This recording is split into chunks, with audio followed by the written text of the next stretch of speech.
नमस्कार। कैसे हो आप सभी। तो आई होप आप सभी लोग बढ़िया होंगे। तो आप सभी लोगों के लिए आज मैं एक ऐसी बेहतरीन क्लास लेकर के आया हूं जो क्लास आप लोगों के हर एक एग्जाम में काम आएगी। चाहे आप एलडीसी 2026 का एग्जाम देने वाले हो, चाहे सेकंड ग्रेड का एग्जाम अगर आप देने वाले हो, चाहे एसआई का जो रे एग्जाम होने वाला है 20 सितंबर को वो देने वाले हो, या फिर आगे भी कोई भी आरपीएससी का एग्जाम चाहे यूआरओ हो, आरएस प्री का हो, ये टॉपिक आप लोगों के हर एक एग्जाम में काम आएगा। लेकिन आपका सवाल यह होना चाहिए कि सर पंचायती राज तो हमने पढ़ रखा है, तो फिर इस क्लास में ऐसा क्या विशेष होगा जिसकी वजह से हमें क्लास देखनी चाहिए। तो उसका जवाब यह है कि यह क्लास इस तरीके से आप लोगों के लिए तैयार की गई है ताकि कम से कम समय में यह पूरा टॉपिक बहुत बेहतरीन तरीके से आप लोगों के समझ में आ जाए और साथ ही कोई भी इसका एक भी पॉइंट आप लोगों का मिस ना हो। तो मैं ज्यादा कुछ कहूंगा नहीं, बस इतना मैं कहना चाहूंगा कि अगर आप लोगों ने ये क्लास अच्छे से देख ली, अंत तक अगर आप लोगों ने ये क्लास देख ली, तो स्थानीय स्वशासन और पंचायती राज वाला जो पोर्शन है उससे तो मुझे नहीं लगता कि आपका कोई प्रश्न गलत होगा या फिर आपको दोबारा पढ़ने की इसको आवश्यकता होगी। जैसे अगर आप एलडीसी की तैयारी कर रहे हैं तो एलडीसी में आपको पता होगा कि 73वें संविधान संशोधन के बारे में लिखा हुआ है, और अगर आप सेकंड ग्रेड की बात करोगे तो वहां पर पंचायती राज के बारे में भी दिया हुआ है, और उसके अलावा जो नगरीय निकाय है यानी जो नगर पालिका वाला हिस्सा है उसमें भी दिया हुआ है। तो इस क्लास में आप एकदम निश्चिंत रह जाइए, चाहे सेकंड ग्रेड की तैयारी कर रहे हो चाहे एलडीसी की तैयारी कर रही हो। 73वें संविधान संशोधन को भी मैं उतने ही बेहतरीन तरीके से आपको समझाऊंगा, और फिर उसके बाद में नगर पालिका वाला जो हिस्सा है उसको भी मैं आपको बहुत बेहतरीन तरीके से समझाऊंगा। बस सिंपल सी बात यह है कि बड़ी आराम से अपना जो फोन है उसको हॉरिजॉन्टल मोड पे लगा लीजिए। अगर आपके पास में ईयरफोन है, ईयरफोन लगा लीजिए बड़ी आराम से, और मस्त होकर के इस क्लास को सुनिए, और ज्यादा लोड लेने की जरूरत नहीं है। ये क्लास समझ में आएगी नहीं आएगी उसकी जिम्मेदारी आप मुझ पे छोड़ दीजिए। 1-1.5 घंटे के बाद जब ये क्लास कंप्लीट होगी तब आपको पता लग जाएगा कि पंचायती राज का आपको कितना बेहतर तरीके से आता है। ठीक है, चलो अब हम क्लास की शुरुआत करते हैं हमारे।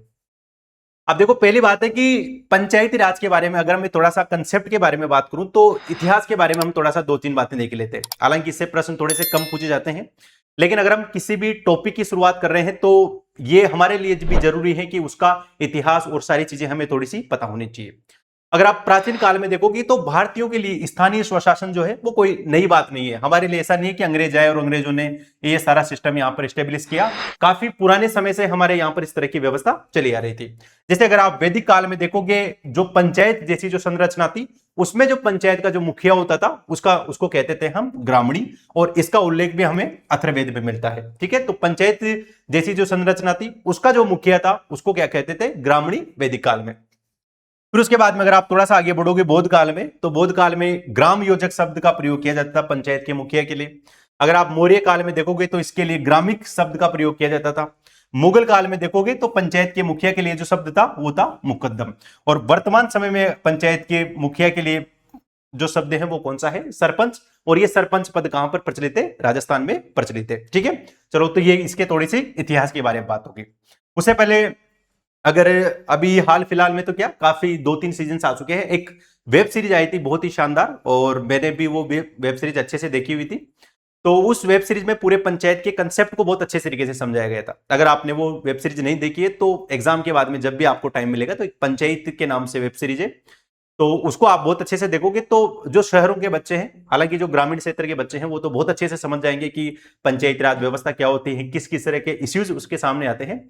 लेकिन जो शहरी क्षेत्र में पले बड़े हैं, जिनकी परवरिश शहरों में हुई है, उन लोगों को बहुत इंटरेस्टिंग वो फिल्म लगेगी, वो सीरीज लगेगी, और उनको बहुत अच्छे से अच्छी खासी क्लियरिटी भी हो जाएगी कि पंचायती राज एक्चुअल में होता क्या है। अगर आप हम इसके थोड़े से बात करें तो अगर आप प्रांतक प्रथम यानी चोल शासक के समय एक शासक था जिसका नाम था प्रांतक प्रथम, उसका एक अभिलेख बहुत फेमस है, उत्तर मेरूर अभिलेख। उस उत्तर मेरूर अभिलेख में भी ग्राम सभा जैसी जो संरचना थी उसका उल्लेख मिलता है, और उसका नाम क्या मिलता है, उर कहा जाता था। यानी ग्राम सभा जैसी संरचना को उत्तर मेरू अभिलेख में क्या कहा जाता था, उर कहा जाता था। विजयनगर की जो आयंगर व्यवस्था की बात करेंगे उसमें भी इस तरह की संरचना का हमें उल्लेख मिलता है। और ये जो उर यहां पर लिखा हुआ है, इसके सदस्य सभी का क्या होते थे, ग्रामवासी होते थे। यानी कि चोल काल जो था उसमें भी पंचायत जैसी संरचना हमें देखने को मिलती है, स्थानीय स्वशासन हमें देखने को मिलता है, और वहां पर ग्राम सभा जैसी जो संस्था थी उसको क्या कहा जाता था, उर कहा जाता था। और जो सारे ग्रामवासी थे उसके क्या होते थे, सदस्य होते थे। विजयनगर की आयंगर व्यवस्था में भी इसके बारे में उल्लेख मिलता है। अब हमारे सबसे इंटरेस्टिंग बात आती है हमारे यहां से ब्रिटिश काल से। ब्रिटिश काल में सबसे पहले अगर आप देखें तो नगर पालिकाओं के में जाए तो 1687-88 के आसपास पहली बार जो मद्रास था वहां पर नगर निगम की स्थापना की गई थी। तो 1687-88 के अंतर्गत पहली बार नगर निगम की स्थापना कहां पर की गई? मद्रास में की गई। ये ब्रिटिश काल के अंतर्गत हुआ। फिर उसके बाद में 1726 में जाओगे आप तो 1726 में बंबई और जो कलकत्ता था उसमें नगर निगम की स्थापना की गई। बंबई और कोलकाता में नगर निगम की स्थापना की गई थी। ठीक है, उसके बाद में एक टाइमलाइन में आप जाओगे 1870, ये बहुत इंपॉर्टेंट है। वित्तीय विकेंद्रीकरण के लिए एक लॉर्ड मेयो की तरफ से एक प्रस्ताव लाया गया था, यानी ये जो भी संस्थाएं थी स्थानीय स्वशासन की, जो स्थानीय संस्थाएं थी, इनको वित्तीय रूप से मजबूत करने के लिए, वित्तीय विकेंद्रीकरण के लिए 1870 में लॉर्ड मेयो के द्वारा प्रस्ताव लाया गया था। फिर उसके बाद में 18 मई 1882 को सबसे बड़ा टर्निंग पॉइंट इसके पूरे इतिहास में आया, जिसमें लॉर्ड रिपन ने स्थानीय स्वशासनों के सशक्तिकरण के लिए एक प्रस्ताव उन्होंने पेश किया, और इस प्रस्ताव को स्थानीय स्वशासन का मेग्ना कार्टा कहा जाता था। यानी कि सिंपल सा अगर आप लोगों से प्रश्न पूछे कि 18 मई 1882 को लॉर्ड रिपन के द्वारा पंचायती राज के सशक्तिकरण के लिए जो प्रस्ताव लाया गया था, उस प्रस्ताव को स्थानीय स्वशासन का क्या कहा जाता है? मेग्ना कार्टा कहा जाता है। और यह प्रस्ताव ये लेकर के आए थे, इसलिए स्थानीय स्वशासन का जनक किसको कहा जाता है? लॉर्ड रिपन को स्थानीय स्वशासन का जनक कहा जाता है।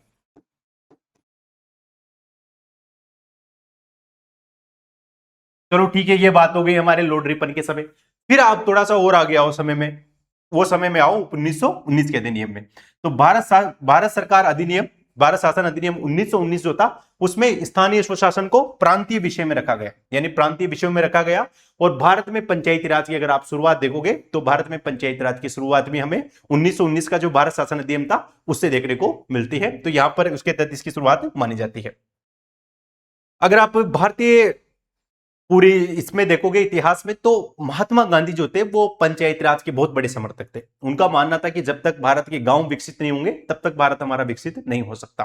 तो वो पंचायती राज के बहुत बड़े समर्थक थे। तो हमने जो कॉन्सेप्ट लिया था पंचायती राज की अवधारणा का, वो महात्मा गांधी जी के ग्राम स्वराज की जो अवधारणा थी उससे लिया था, जिनमें उनकी जो बुक थी my picture of the free India, उससे हमने ग्राम पंचायत की अवधारणा का लिया था। तो इस तरह के प्रश्न भी पूछ ले जाते हैं कि जो पंचायती राज व्यवस्था है वो किस पर आधारित है? तो महात्मा गांधी जी के जो ग्राम स्वराज की अवधारणा है उस पर पूरी पंचायती राज व्यवस्था आधारित है।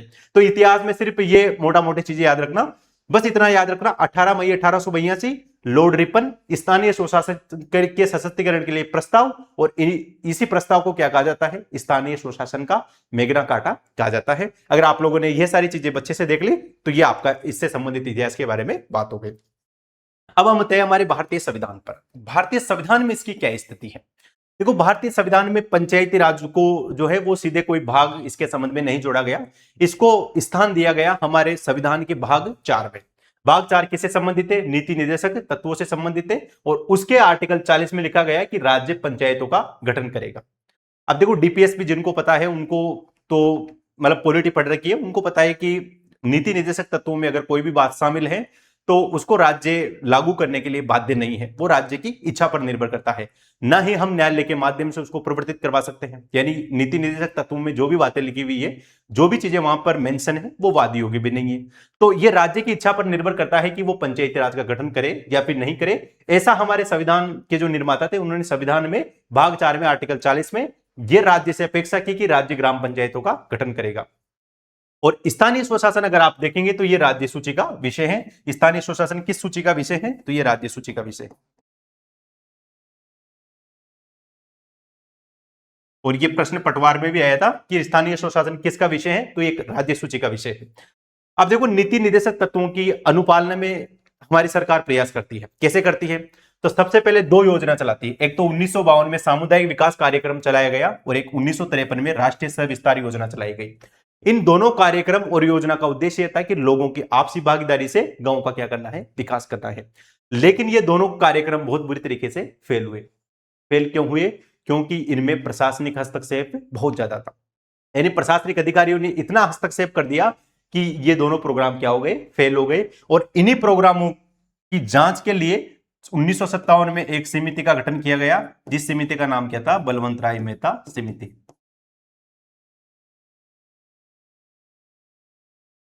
तो 1952 के सामुदायिक विकास कार्यक्रम और 1953 की राष्ट्रीय सविस्तार योजना की जांच के लिए 1957 में बलवंत राय मेहता समिति का गठन किया। अब देखो समिति गठित हो गई, अब समिति को देनी है अपनी रिपोर्ट। तो इस समिति ने अपनी रिपोर्ट कब दी, तो वो दी 24 नवंबर 1957 को। अब देखते हैं कि समिति ने अपनी रिपोर्ट में क्या क्या कहा।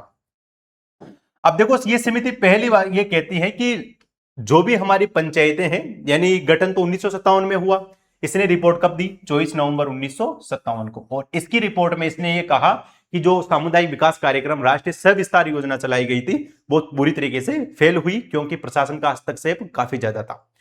तो इसका सॉल्यूशन क्या है, तो इसका सॉल्यूशन इन्होंने बताया कि लोकतांत्रिक विकेंद्रीकरण की योजना को इन्होंने प्रस्तावित किया कि लोकतंत्र का क्या कर देना चाहिए, विकेंद्रीकरण कर देना चाहिए, यानी जो भी सत्ता है उसको विकेंद्रित कर देना चाहिए और जो स्थानीय स्वशासन है उसको बढ़ावा देना चाहिए। और इसी के बाद में अंतिम रूप से पंचायती राज के रूप में इसको जाना जाता है।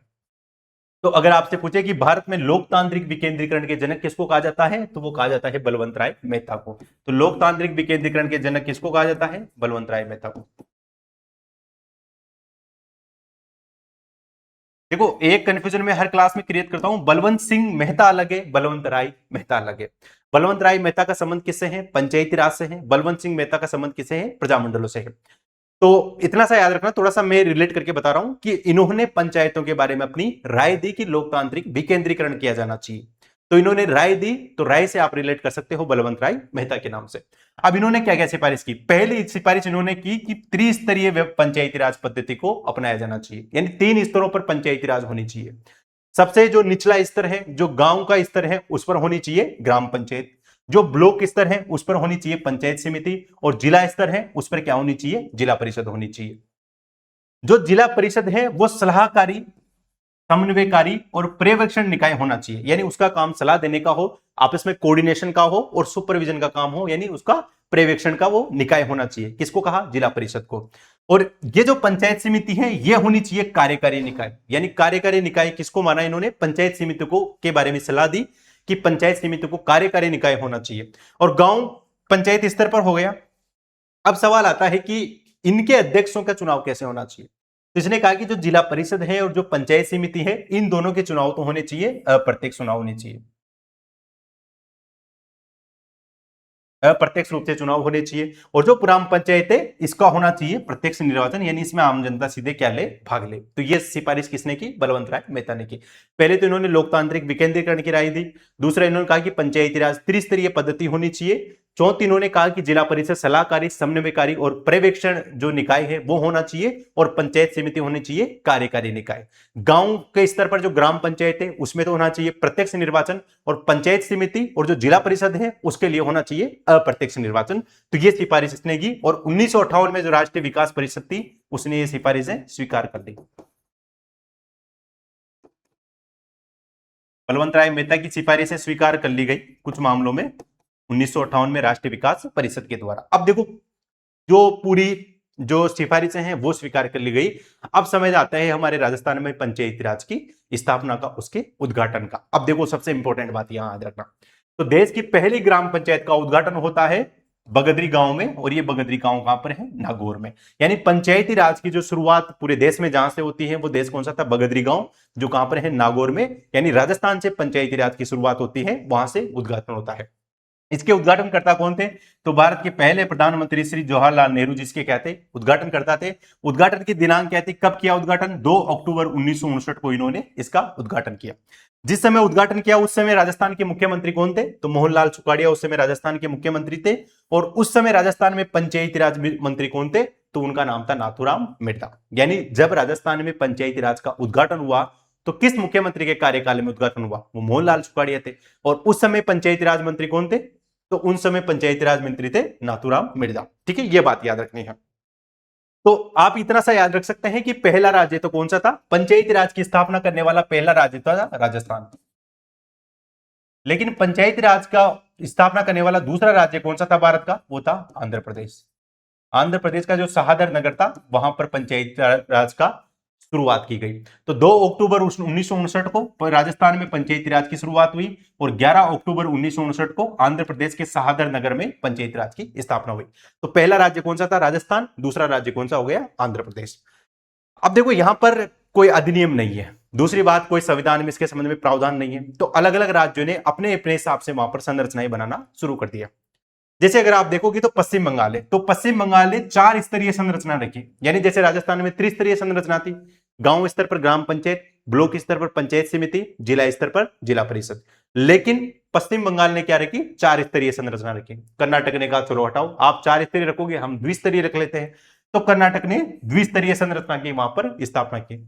राजस्थान ने त्रिस्तरीय संरचना की और तमिलनाडु ने भी क्या की, द्विस्तरीय संरचना को अपनाया पंचायती राज में। ठीक है, यानी अलग अलग राज्यों ने अपने हिसाब से अपनाया। पश्चिम बंगाल ने 4 स्तरीय कर लिया, उसके बाद में कर्नाटक ने द्विस्तरीय, तमिलनाडु ने द्विस्तरीय और राजस्थान ने त्रिस्तरीय संरचना को यहां पर अपना लिया। उसके अलावा देखो, राजस्थान और आंध्र प्रदेश में पंचायत समिति को मजबूती दी गई। सबसे मजबूत संस्था कौन सी थी इसमें, पंचायत समिति थी। कहां पर, राजस्थान और आंध्र प्रदेश में। जबकि महाराष्ट्र और गुजरात ने किसको सबसे शक्तिशाली बनाया, जिला परिषद को बनाया। यानी आप अंतर देख सकते हैं कि राजस्थान और आंध्र प्रदेश में पंचायत समिति को ज्यादा शक्तियां दी गई, उसको मजबूत बनाया गया, जबकि महाराष्ट्र और जो गुजरात था उसमें जिला परिषद को सबसे शक्तिशाली बनाया। ये बातें भी थोड़ी सी इसके बारे में याद रखनी है। तो ये बात हो गई किसके संबंध में, बलवंत राय मेहता समिति के संबंध में। चलो साहब, बलवंत राय मेहता जो समिति थी, बलवंत राय मेहता समिति ने तो सिफारिशें दे दी अपनी। अब देखिए, अब आता है हमारे नाम किसका आता है, वो आता है अशोक मेहता समिति का। यानी बलवंत राय मेहता समिति का गठन हुआ 1977 में, 1957 में उन्होंने अपनी रिपोर्ट दी 24 नवंबर 1957 को। अब अशोक मेहता समिति के बारे में देखिए, यह भी पंचायती राज से संबंधित है। इनका गठन हुआ दिसंबर 1977 में। तो अशोक मेहता समिति का गठन हुआ दिसंबर 1977 में और अगस्त 1978 को इन्होंने अपनी रिपोर्ट पेश कर दी कि ये लो भाई साहब रिपोर्ट हमने तो अपनी तरफ से आपको पूरी सजेशन दे दिए हैं। अब देखते हैं कि अशोक मेहता समिति ने क्या कुछ नया कहा। देखो, पहली बात तो इन्होंने की कि द्विस्तरीय पद्धति होनी चाहिए। पंचायती राज की संरचना कैसी होनी चाहिए, द्विस्तरीय संरचना होनी चाहिए।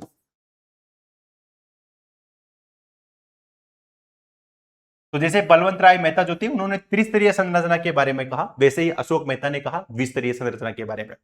तो सवाल ये आता है कि द्विस्तरीय संरचना क्या कौन सी होनी चाहिए। तो इन्होंने कहा कि सबसे निचले स्तर पर होनी चाहिए मंडल पंचायत, जो ऐसे गांवों में बने जिनकी जनसंख्या 15 से 20 हजार जनसंख्या वाले गांव का जो समूह है, वहां पर किसका गठन किया जाना चाहिए, मंडल पंचायत का किया जाना चाहिए। और उसके बाद में दूसरी संस्था कौन सी होनी चाहिए, उससे आगे जिला परिषद होनी चाहिए। यानी द्विस्तरीय संरचना है, एक तो निचले स्तर पर मंडल पंचायत और उसके ऊपर स्तर पर कौन है, जिला परिषद। मंडल पंचायत का गठन कितने जनसंख्या समूह पर किया जाना चाहिए, तो 15 से 20 हजार गांव की जनसंख्या वाला जो समूह है उस पर मंडल पंचायत का गठन किया जाना चाहिए। तो 2 संरचना हो गई। उसके अलावा इन्होंने कहा कि चुनाव में राजनीतिक दल जो है उनकी भागीदारी सुनिश्चित की जाए, यानी राजनीतिक दल जो है वो भी पंचायत के चुनाव में भाग ले। अब सवाल आता है कि ऐसा सिफारिश इन्होंने क्यों की। देखो, आप अगर पॉलिटिक्स को थोड़ा सा समझते हो तो आपको पता है कि जहां पर पार्टियां इन्वॉल्व हो जाती हैं, जहां पर राजनीतिक दल इन्वॉल्व हो जाते हैं, तो वो सारी चीजें ऑटोमेटिकली महत्वपूर्ण हो जाती है सरकार के लिए, कि हमारी पार्टी की वहां पर सरकार बनी, सरकार का ग्राउंड जो गांव का जो स्तर है वहां पर मजबूती आती है। तो इन्होंने सिफारिश की कि अगर राजनीतिक दल इसमें भागीदारी लेंगे तो चुनाव जो है वो उसमें अलग रुचि आएगी, अलग जो है उसका स्तर रहेगा। लेकिन अगर आप वर्तमान में देखें तो पंचायत समिति राजस्थान में, अगर वर्तमान में देखें तो पंचायत, जिला परिषद और पंचायत समिति, जिला परिषद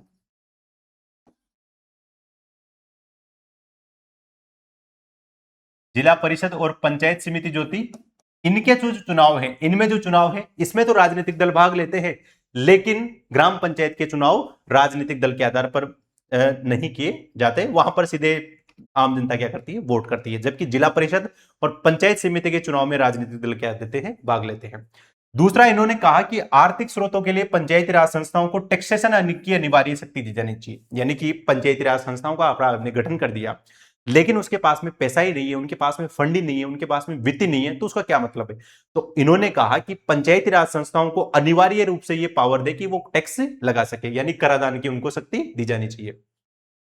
चौथा, इन्होंने कहा कि पंचायती राज का कार्यकाल 4 साल होना चाहिए, यानी कि पंचायती राज का कार्यकाल कितना होना चाहिए, 4 साल होना चाहिए। और एससी और एसटी है उनके लिए रिजर्वेशन जो है उनकी जनसंख्या के आधार पर होना चाहिए। और एक सिफारिश इन्होंने यह भी की कि पंचायती राज संस्थाओं को संवैधानिक मान्यता भी दी जानी चाहिए, यानी संविधान में इसका स्थान अलग से दिया जाना चाहिए, संवैधानिक इनको मान्यता दी जानी चाहिए। यह सारी सिफारिश किसने की थी, अशोक मेहता समिति ने की थी।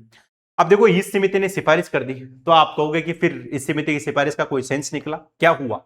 तो 2 राज्य ऐसे थे जिसमें एक तो था कर्नाटक और एक था पश्चिम बंगाल। में इस समिति की सिफारिशों के आधार पर चुनाव करवाए गए जो कि असफल रहे। तो इस समिति की सिफारिशों के आधार पर चुनाव करवाने वाले दो राज्य कौन से थे? एक तो पश्चिम बंगाल और एक था कर्नाटक। तो अशोक मेहता समिति की सिफारिशों पर चुनाव करवाने वाले भारत के दो राज्य कौन से थे? तो एक तो था कर्नाटक और दूसरा पश्चिम बंगाल, जो चुनाव क्या रहे? असफल रहे। तो ये बात को किसके संबंध में हो गई? हमारे अशोक मेहता समिति के संबंध में हो गई।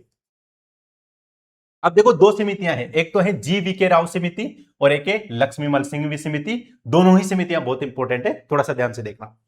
जैसे पहला है कि 1985 की यह समिति है, राजीव गांधी सरकार के द्वारा गरीबी उन्मूलन हेतु उसका गठन किया गया था। इसने 4 स्तरीय पंचायती राज संरचना के बारे में सिफारिश की। जी.वी. के राव समिति जो थी, इसने कहा कि पंचायती राज की जो संस्थाएं हैं उनको 4 स्तरीय होना चाहिए, 4 स्तरीय संरचना को हमें अपनाना चाहिए। जिला स्तर पर जिला विकास आयुक्त नामक पद को स्थापित करने की इन्होंने सिफारिश की कि जिला स्तर पर डिस्ट्रिक्ट डेवलपमेंट कमिश्नर होना चाहिए, इसके पद के बारे में इन्होंने कहा।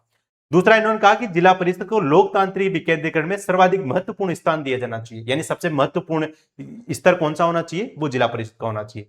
और इस समिति ने पंचायती राज संस्थाओं को बिना जड़ की घास कहा, यानी पंचायती राज संस्थाएं एक ऐसी घास है जिसकी जड़ ही नहीं है, यानी इन्होंने बिना जड़ की घास कहा। तो प्रश्न आएगा कि पंचायती राज संस्थाओं को बिना जड़ की घास किस समिति ने कहा? तो वो समिति कौन सी थी? उसका नाम था जी.वी. के राव समिति। अब आगे आ जाओ आप, वो है लक्ष्मीमल सिंह समिति। 1986 में इसका गठन किया गया, वही राजीव गांधी के समय गठन किया। और लोकतंत्र के विकास के लिए पंचायती राज संस्थाओं का पुनरुद्धार की अवधारणा पर पत्र तैयार करना, ये उसका उद्देश्य था कि लोकतंत्र के विकास के लिए पंचायती राज संस्थाओं का कैसे पुनरुद्धार किया जाए, तो उस पर इनको अपनी रिपोर्ट देनी थी। तो इन्होंने पहला कहा कि पंचायती राज संस्थाओं को संवैधानिक मान्यता दे दी जानी चाहिए।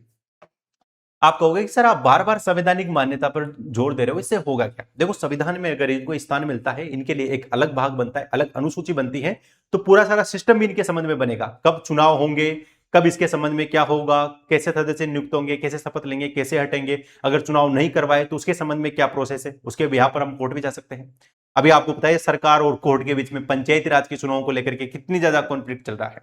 आखिरी बार चुनाव हुए थे 2020 में, होने कब थे? 2025 में। अभी क्या चल रहा है? अभी चल रहा है जून का महीना चल रहा है, यानी आप देख सकते हो कितना डिले करता जा रहा है मामला, कितना डिले होता जा रहा है।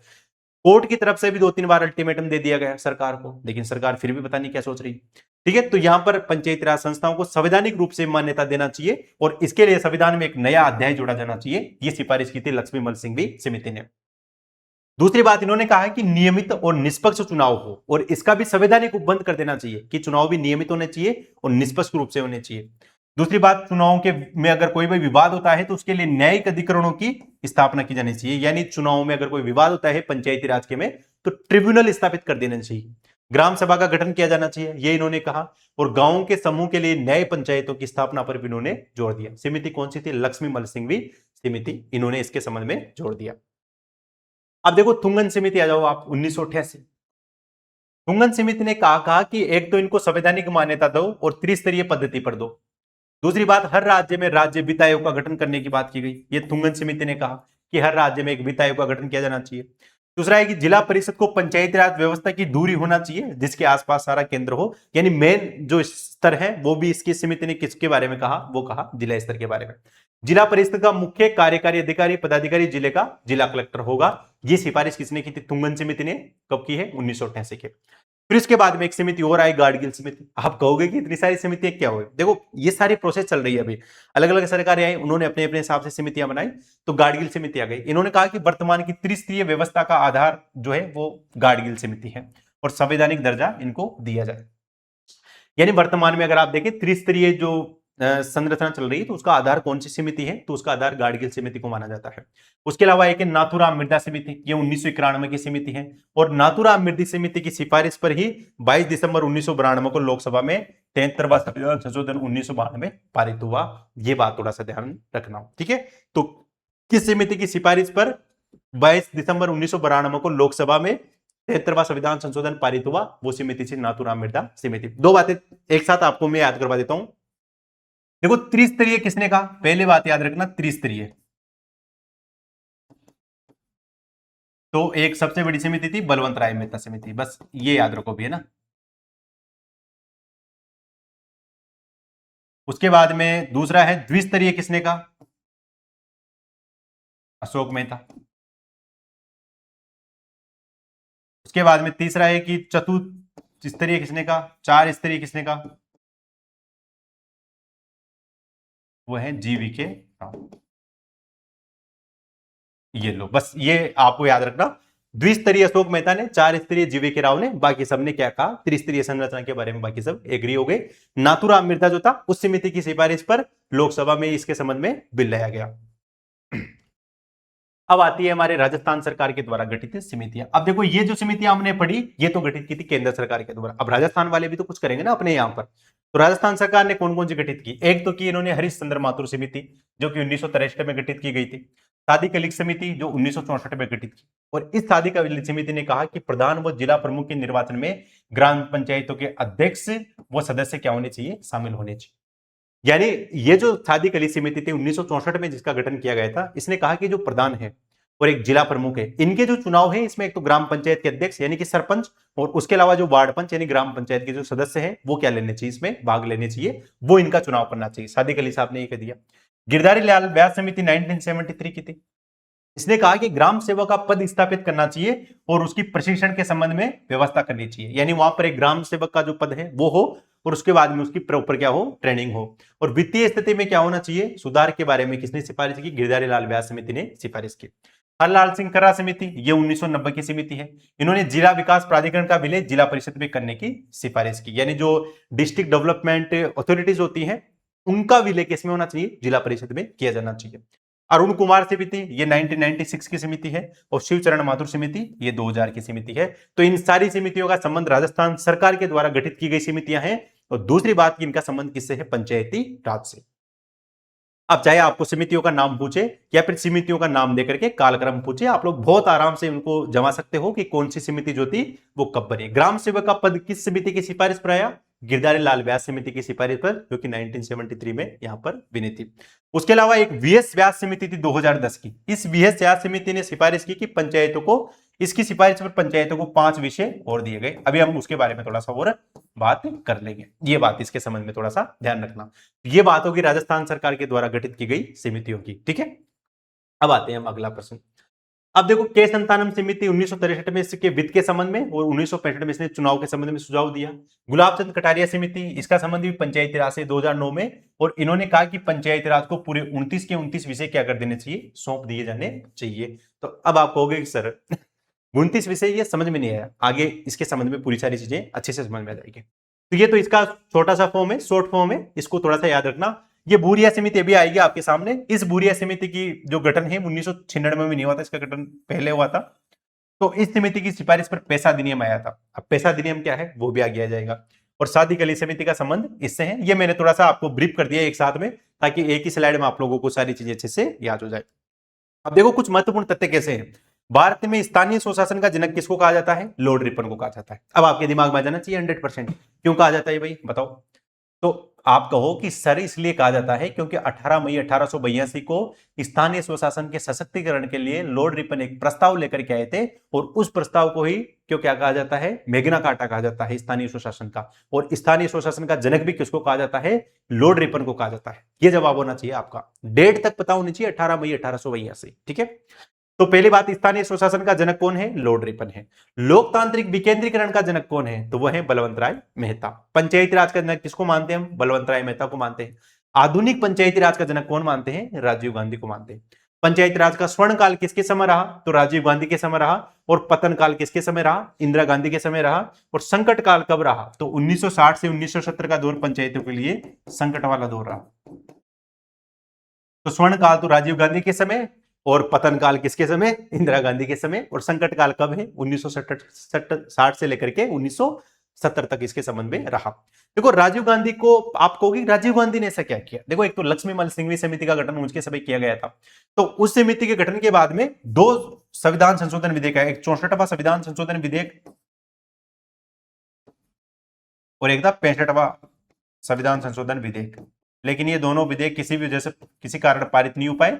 64वां विधेयक तो पंचायती राज संस्थाओं को संवैधानिक दर्जा देने से संबंधित था, और 65वां विधेयक किससे संबंधित था? नगरीय पालिकाओं से संबंधित, नगरीय निकाय से संबंधित। यानी पंचायती राज को संवैधानिक दर्जा देने के लिए पहली बार प्रयास किसने किया था? राजीव गांधी की सरकार के समय बहुत पुरजोर तरीके से प्रयास किया गया था, लेकिन वो सफल नहीं हो पाए। लेकिन उन्होंने शुरुआत की थी 64वां विधेयक और 65वां संविधान संशोधन विधेयक के संबंध में। ठीक है, चलो अब देखो राजस्थान से पहले राजस्थान में पंचायती राज के संबंध में थोड़ा सा देख लेते हैं। राजस्थान में सर्वप्रथम 1928 में बीकानेर ऐसी पहली रियासत थी जिसमें ग्राम पंचायत एक्ट को पारित किया गया। यानी ग्राम पंचायत एक्ट पारित करने वाली राजस्थान की पहली रियासत कौन सी थी? बीकानेर, 1988। बीकानेर ने 1988 में पारित किया, जयपुर ने 1938 में पारित किया। राजस्थान ने भी पंचायती राज के संबंध में अधिनियम बना लिया था 1953 में, और ये लागू कब हुआ? 1 जनवरी 1954 को लागू हो गया। राजस्थान जिला परिषद और पंचायती राज अधिनियम ये कब का है? 1959 का है। ये तो नॉर्मल बात है, इसको याद रख लेना। ठीक है, तो पहली रियासत कौन सी है? बीकानेर, 1928 में। दूसरी बात है कि राजस्थान पंचायती राज अधिनियम कब का है? 1953 का। कब लागू हुआ? 1 जनवरी 1954 को लागू हुआ। राजस्थान पंचायती राज और जिला परिषद का जो अधिनियम है, राजस्थान जिला परिषद, वो पंचायती राज अधिनियम कब का है? 1959 में राजस्थान ने बना लिया था। ठीक है, ये राजस्थान के संबंध में 2-4 फैक्ट यहां पर हो गए। अब बात आती है हमारा सबसे इंपॉर्टेंट, जो कि आपके सिलेबस में भी है, वह 73वां संविधान संशोधन 1992। इसकी पृष्ठभूमि क्या है? पहली बात, लक्ष्मीमल सिंघवी समिति की सिफारिशों के उपरांत राजीव गांधी सरकार ने संवैधानिक दर्जा देने के लिए प्रयास किया, और 1989 में लोकसभा में वो 64वां संविधान संशोधन विधेयक लेकर गए। तो पंचायती राज को संवैधानिक दर्जा देने के लिए कौन सा विधेयक था? 64वां संविधान संशोधन विधेयक। नगर पालिकाओं को संवैधानिक दर्जा देने के लिए कौन सा था? 65वां संविधान संशोधन विधेयक। कौन सी सरकार लेकर के आई? राजीव गांधी सरकार लेकर के आई। समिति कौन सी थी? लक्ष्मीमल सिंघवी सिमारी पर। अब देखो लोकसभा में लाया, लोकसभा में सरकार के पास में बहुमत होता ही है अमूमन, आप देखते होंगे, तो पेश किया और वो पारित हो गया। लेकिन ये जो बिल है ये राज्यसभा में पारित नहीं हो पाया, इस वजह से ये बिल क्या हो गया? यहीं पर समाप्त हो गया। प्रयास किसने किया? राजीव गांधी के समय प्रयास किया गया था। अब आता है हमारा 73वां संविधान संशोधन 1992। अब देखो इसकी पूरी टाइमलाइन कितने अच्छे से आप लोगों के लिए यहां पर लिखी हुई है। पहली बात, इस समिति कौन सी थी? नाथूराम मिर्जा समिति की सिफारिश पर 73वां संविधान संशोधन 1992 आया। प्रधानमंत्री कौन थे उस समय? पीवी नरसिम्हा राव प्रधानमंत्री थे, और इस जो विधेयक था इस पर हस्ताक्षर किसने किए थे? तो शंकर दयाल शर्मा जो थे उन्होंने क्या किए थे? इसमें हस्ताक्षर किए थे। ठीक है, अब देखो 16 सितंबर 1991 को लोकसभा में सबसे पहले पेश किया, फिर उसके बाद में ये 22 दिसंबर 1992 को लोकसभा से पारित हो गया। 23 दिसंबर को ये राज्यसभा से भी पारित हो गया। 20 अप्रैल जो है 1993 को राष्ट्रपति ने इस पर हस्ताक्षर कर दिए, और 24 अप्रैल 1993 को ये लागू हो गया। तो ये लागू कब हुआ था? 24 अप्रैल 1993 को। देखो 24 अप्रैल की डेट थोड़ी सी बहुत इंटरेस्टिंग है, अगर आप रुचि रखते हैं तो। केशवानंद भारती का जो वाद का जो फैसला आया था वो भी 24 अप्रैल 1973 को आया था। 24 अप्रैल को ही क्या हुआ? 73वां संविधान संशोधन लागू हुआ। और हमारे जो क्रिकेट के भगवान माने जाते हैं सचिन तेंदुलकर साहब, उनका जन्मदिन भी कब आता है? 24 अप्रैल को माना आता है, तो इससे आप रिलेट करके याद रख सकते हो। तो 16 सितंबर 1991 को पेश हो गया। 22 दिसंबर 1992 को लोकसभा में पारित हो गया। उसके अगले ही दिन राज्यसभा में पारित हो गया। फिर 20 अप्रैल 1993 को राष्ट्रपति साहब ने हस्ताक्षर कर दिए। किसने किए? शंकर दयाल शर्मा ने। और फिर उसके बाद में 24 अप्रैल 1993 को वो क्या हो गया? लागू हो गया। और यहां आते आते हमारा 73वां संविधान संशोधन लागू हो गया। आप देखो 73वें संविधान संशोधन के तहत भारतीय संविधान में क्या परिवर्तन हुआ। तो पहली बात है कि एक नया भाग हमने जोड़ा, भाग 9, और एक नई अनुसूची हमने जोड़ी 11वीं अनुसूची के नाम से। तो भाग 9 और 11वीं अनुसूची हमने जोड़ी। इस 11वीं अनुसूची में कितने विषय शामिल थे? 39 विषय शामिल थे, 29 विषय शामिल थे, सॉरी। अब इन विषयों में से कितने विषय पंचायतों को दिए जाने चाहिए, नहीं दिए जाने चाहिए, ये जिम्मेदारी किस पर छोड़ी गई? राज्य विधानमंडल पर यह जिम्मेदारी छोड़ दी गई। भाग 9 में अगर आप लोग देखेंगे तो अनुच्छेद 243 से लेकर के 243 ओ तक अनुच्छेद है। तो 243 से लेकर के 243 ओ तक अनुच्छेद कहां पर मिलेंगे आपको? ये मिलेंगे भाग 9 में मिलेंगे। ठीक है, यानी 16 नए अनुच्छेद इसके तहत जोड़े गए थे। ये हो गया 73वां संविधान संशोधन। तो 73वें संविधान संशोधन के संविधान में बदलाव, तो एक तो नया भाग जोड़ा गया, भाग 9। उसके बाद में अनुसूची कौन सी? 11वीं अनुसूची। 11वीं अनुसूची में कितने विषय थे? 29 विषय। और भाग 9 में 243 से 243 ओ तक 16 नए अनुच्छेद जोड़े गए। ठीक है, ये हो गया बात। अब देखो 73वां संविधान संशोधन लागू होने के बाद पहली बार चुनाव इसके तहत किसने करवाए? मध्य प्रदेश ने करवाए। और सबसे पहले अधिनियम कर्नाटक जो राज्य था उसने इसके संबंध में पारित किया था। तो 73वें संविधान संशोधन के अनुरूप अधिनियम पारित करने वाला पहला राज्य कौन सा था? वो था तो कर्नाटक। और इसके तहत चुनाव करवाने वाला, इसके लागू होने के बाद पहले चुनाव करवाने वाला राज्य कौन सा था? मध्य प्रदेश। ठीक है, तो ये दोनों राज्यों के बारे में थोड़ा सा ध्यान रखना, एक बार वीडियो के एग्जाम में से संबंधित प्रश्न पूछ लिया गया था। तो ये पूरी स्लाइड बहुत अच्छे से आप लोगों को समझ में आ गई होगी। अब आता है हमारी महत्वपूर्ण अनुच्छेद 243 से लेकर के 243 तक। अब देखो बिल्कुल एकदम चुपचाप सीधा सीधा बस स्लाइड की तरफ देखना है।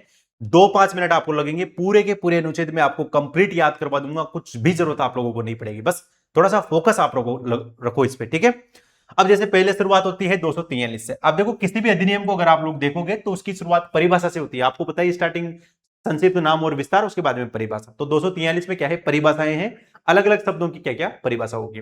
ग्राम सभा के बारे में आपको उल्लेख मिलता है आर्टिकल 243A में। तो शुरुआत ग्राम सभा बहुत इंपॉर्टेंट इकाई है, शुरुआती इकाई है।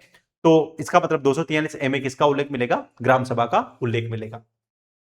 243B में त्रिस्तरीय पंचायती राज पद्धति के बारे में मिलेगा, यानी पंचायती राज का जो गठन है उसके बारे में कहां पर है? 243B में लिखा हुआ है। तो ये दोनों याद रख लो आप, 243A ग्राम सभा, 243B पंचायती राज का गठन, पंचायतों का गठन, त्रिस्तरीय पंचायती राज के बारे में। अब देखो, अब मैं ट्रैक पर आता हूं सीधा सा।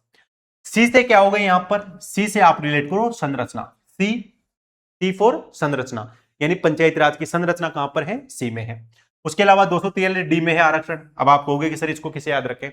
तो आपको पता है कि अभी अलग अलग समुदाय के जो लोग हैं वो आरक्षण की बहुत डिमांड कर रहे हैं, यानी आरक्षण की डिमांड चल रही है। हर व्यक्ति कह रहा है कि मुझे रिजर्वेशन दे दो, मुझे रिजर्वेशन दे दो। तो डी को आप किससे रिलेट करोगे? वो रिजर्वेशन से करोगे। फिर उसके बाद में आपके सामने 243E। तो देखो, अगर आप इसको थोड़ा सा स्पेशल कैसे याद रखना है, अगर यहां पर योग्यता होती ई में तो मैं आपको एलिजिबिलिटी से इसको रिलेट करके याद करवा देता कि ई में योग्यता आएगी, लेकिन यहां पर उल्टा है। तो सिंपल सा याद रखना कि कार्यकाल ई में है और योग्यता किस में है? एफ में है। अगर आपको लगेगा वहां पर कि योग्यता ई में है, लेकिन योग्यता किस में है? एफ में, और कार्यकाल कहां पर है? ई में है। तो दोनों यहां पर याद हो गए।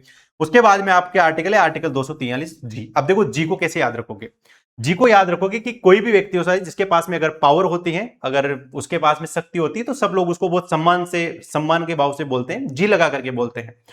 तो हम भी इस अनुच्छेद को थोड़ा सा जी लगा करके बोलेंगे कि 243 जी, रेस्पेक्ट वाला भाव आ गया। रेस्पेक्ट वाला क्यों भाव आया? क्योंकि उसके पास में पावर है, रेस्पॉन्स उसके पास में पावर है, उत्तरदायित्व है।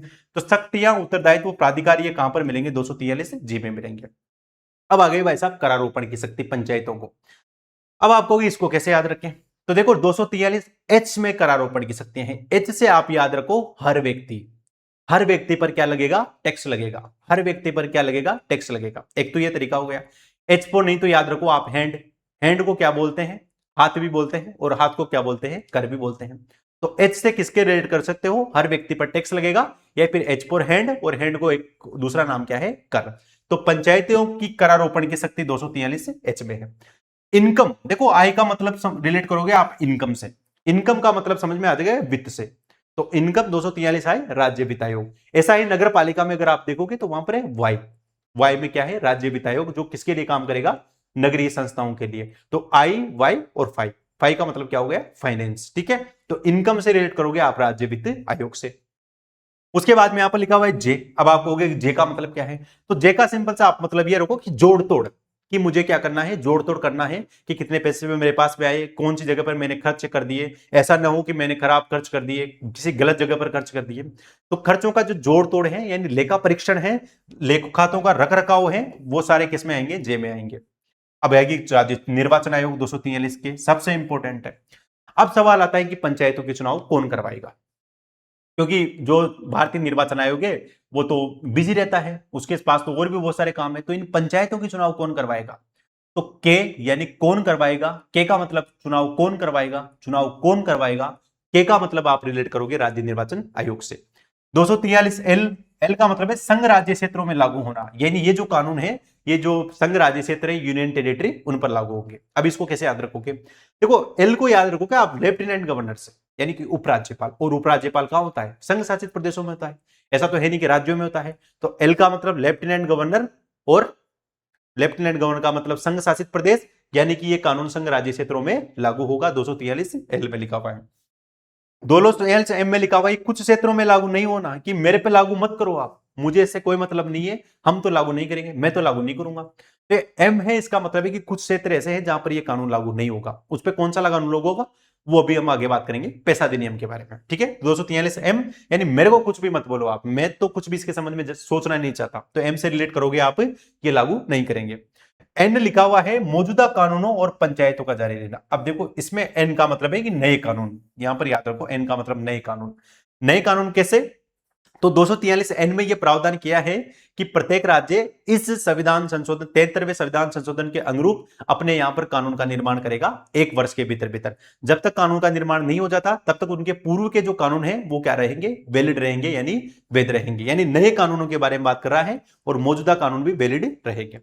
ओ 243 ओ आखिरी, निर्वाचन संबंधी मामलों में न्यायालय में प्रसंगत नहीं होना, यानी न्यायालय उनके मामले में हस्तक्षेप नहीं करेगा।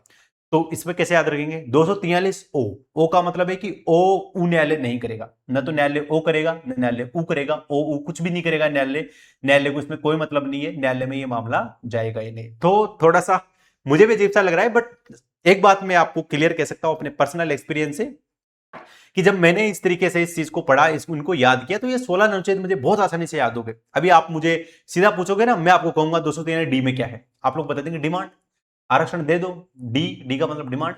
मैं कहूंगा यार जी में क्या है, तो आप कहोगे यार जी तो इज्जत वालों के लगता है, इसका मतलब शक्तियां होंगी। फिर मैं कहूंगा कि यार 243 जे में क्या है, जे जोड़ तोड़, अरे भाई साहब तो खेतों का रख रखाव हो गया। फिर मैं कहूंगा चलो आई बताओ, आप कहोगे आई का मतलब इनकम, इनकम का मतलब क्या है, वित्त के संबंध में। फिर मैं कहूंगा कि 243 ई बताओ, तो आप कहोगे कि नहीं सर ने पहले कहा था कि ई आते ही सतर्क हो जाना है, ई और एफ आते ही सतर्क हो जाना है, क्योंकि ई में लगेगा एलिजिबिलिटी है, लेकिन वहां पर नहीं है, जो दिखता है वो होता नहीं है। ई में क्या है, कार्यकाल है, और एफ में क्या है, योग्यता है। ये सारे अनुच्छेद बहुत इंपॉर्टेंट है, सारों को अच्छे से आप लोग याद कर लेना, ठीक है। चलो अब आती है ग्राम सभा क्या होती है। देखो किसी भी पंचायत के क्षेत्र में वहां के जो मतदाता सूची में शामिल जो मतदाता है उनका समूह क्या होता है, ग्राम सभा होता है। उसमें ग्राम सभा के वो सदस्य होते हैं, यानी सभी वयस्क जो मतदाता है वो क्या होते हैं, ग्राम सभा के, उनका समूह क्या होता है, ग्राम सभा होता है। और ग्राम सभा पंचायती राज की क्या है, एक मूल इकाई है। दूसरी बात ये संवैधानिक इकाई भी है। इसका अगर आपको स्टेटस पूछे तो कॉन्स्टिट्यूशनल स्टेटस है, क्योंकि 243 एमएस के बारे में उल्लेख किया हुआ है, ठीक है। और इसे गांव की संसद भी कहा जाता है, किसको, ग्राम सभा को गांव की संसद कहा जाता है। अब आ गया त्रिस्तरीय संरचना के बारे में। अब एक ही साथ एक ही टेबल में बहुत अच्छे से आप लोगों को क्लियर हो जाएगी, ठीक है ना। पहला है कि गांव, गांव में क्या होगी, ग्राम पंचायत होगी। ग्राम पंचायत का अध्यक्ष कौन होगा, राजस्थान में सरपंच होगा। उपाध्यक्ष कौन होगा, उप सरपंच होगा। और वहां पर प्रशासक यानी प्रशासनिक प्रमुख कौन होगा, ग्राम विकास अधिकारी यानी कि वीडीओ होगा। वीडीओ की बात कर रहा हूं मैं, विलेज डेवलपमेंट ऑफिसर की, ठीक है, जिसका अभी हाल फिलहाल में रिजल्ट आया था। दूसरा है खंड स्तर पर क्या होगी, पंचायत समिति होगी। वहां का पंचायत समिति का अध्यक्ष कौन होता है, प्रधान होता है। प्रधान, उपाध्यक्ष कौन होता है, उप प्रधान होता है। और वहां पर क्या होता है, खंड विकास अधिकारी। यानी एक तो है वीडीओ और एक है बीडीओ। बी पर बोल की बात कर रहा हूं मैं, बोई की बात कर रहा हूं। बी का मतलब ब्लॉक डेवलपमेंट ऑफिसर। उसके बाद में जिला परिषद। अब देखो जिला परिषद में क्या होता है, जिला प्रमुख होगा, उसके बाद में उप जिला प्रमुख होगा, और वहां का प्रशासक कौन होगा, मुख्य कार्यकारी अधिकारी वहां का क्या होगा, प्रशासक होगा। तो ये सारी ने एक बार आप लोगों को याद रखेंगे। एक प्रावधान ये किया कि जिन राज्यों की जनसंख्या 20 लाख से कम है वहां पर मध्य स्तर अनिवार्य नहीं है। तो अगर पॉपुलेशन 20 लाख से कम है तो मध्य स्तर यानी जो पंचायत समिति है उसका गठन करना अनिवार्य नहीं है, यानी उसका गठन करना कोई जरूरी वाली बात नहीं है। तीसरी बात की ग्राम पंचायत के उपाध्यक्ष, पंचायत समिति व जिला परिषद के अध्यक्ष उपाध्यक्ष का चुनाव अप्रत्यक्ष रूप से होगा। अब देखो थोड़ा सा मैं इसको मार्क कर देता हूं आप लोगों को। एक तो कौन कौन है, एक तो प्रधान, एक तो ये जो पूरी सारणी है यहां पर, इसको थोड़ा सा पीडीएफ आप लोग पढ़ लेंगे तो मैं थोड़ा सा बार बार कर रहा हूं। ये जो ग्रीन में लिखा हुआ है, सॉरी इसमें नहीं, एक सेकेंड, ठीक है। तो यहां पर ये जो पदाधिकारी है और ये जो उप सरपंच है, इनका चुनाव कैसे होगा, इनका चुनाव अप्रत्यक्ष रूप से होगा, जबकि सरपंच का चुनाव कैसे होगा, प्रत्यक्ष होगा। तो सिंपल सा लिखा हुआ है, ग्राम पंचायत का उपाध्यक्ष कौन, उप सरपंच। उसके बाद में पंचायत समिति और जिला परिषद के अध्यक्ष और उपाध्यक्ष का चुनाव कैसे होगा, अप्रत्यक्ष रूप से होगा, यानी इनडायरेक्ट रूप से होगा। ग्राम पंचायत अध्यक्ष सरपंच का चुनाव प्रत्यक्ष होगा या अप्रत्यक्ष होगा, इसका निर्धारण कौन करता है, राज्य विधानमंडल करता है, यानी इनका तो अप्रत्यक्ष होगा। लेकिन जो सरपंच है इनका चुनाव डायरेक्ट होगा, इनडायरेक्ट होगा, ये डिपेंड करता है किस पर, राज्य के विधानमंडल पर ये निर्भर करता है। और राजस्थान में सरपंच का चुनाव कैसे होता है, प्रत्यक्ष होता है। यानी आम जनता सीधे क्या करती है, सरपंच को इस मामले में वोट देती है। तो ये बात हो गई किसके संबंध में, सरपंच के बारे में। अब देखो रिजर्वेशन का मामला गया, रिजर्वेशन कैसे मिलेगा 243D में। पहला है कि एससी और एसटी को रिजर्वेशन मिलेगा उनकी जनसंख्या के आधार पर, यानी जितनी उसकी जनसंख्या होगी उनके आधार पर रिजर्वेशन मिलेगा। और रिजर्वेशन तीनों स्तरों पर अध्यक्ष तथा सदस्यों के लिए होगा।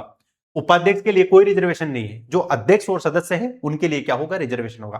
चाहे सीआर हो, यानी जो पंचायत समिति के सदस्य हैं, यानी जिला परिषद के सदस्य डीआर हो, चाहे ग्राम पंचायत में सरपंच हो या वार्ड पंच हो, जो अध्यक्ष और सदस्य हैं उनके लिए क्या होगा, उनके लिए एससी एसटी को जनसंख्या के आधार पर उनमें रिजर्वेशन होगा। उपाध्यक्ष के लिए कोई भी रिजर्वेशन नहीं है तीनों स्तरों में, ठीक है। अरुणाचल प्रदेश, ठीक है, ये बात होगी। तीनों संस्थाओं के उपाध्यक्ष पद तो किसी भी प्रकार का आरक्षण नहीं होगा। महिलाओं के लिए कम न्यूनतम 1/3 स्थान आरक्षित है, यानी महिलाओं को जो रिजर्वेशन मिलता है वो जनसंख्या के आधार पर नहीं मिलता, उनके लिए 1/3 स्थान जो है आरक्षित है। लेकिन ये क्या है, न्यूनतम है।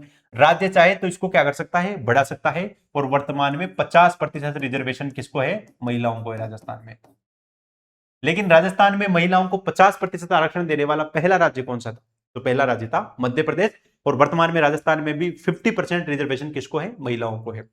अब आप कहोगे कि सर एसटी एसटी की बात आपने कर ली, सबकी बात कर ली, अब तो ओबीसी वाले तो रह ही गए हैं, इनका क्या लोड है।